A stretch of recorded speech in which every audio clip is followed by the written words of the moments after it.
So I'm out today shooting with the Sony 200-600 and I wanted to give you my first impressions of this lens.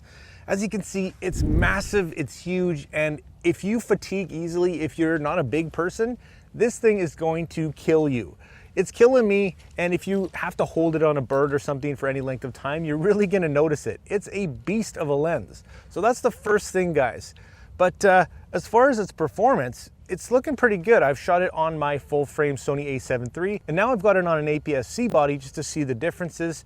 And I gotta say, I'm loving the quick throw 200-600 in about a quarter turn, so you can acquire focus and your target really, really quickly.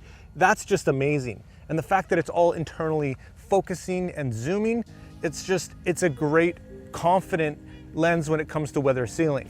So I'm out here trying to shoot some birds, and let's see what we can get right here. Let's see how well it tracks.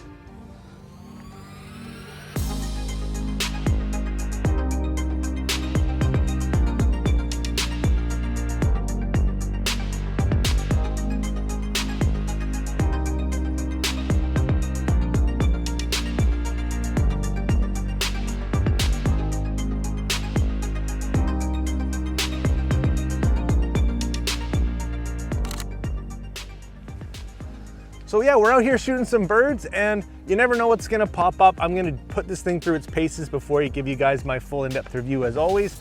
But again, liking it so far. The size and the weight are really the only downsides that I can see as of yet. So looking forward to getting back into the studio and checking out some of this footage. And as far as the review is concerned, you'll see it soon.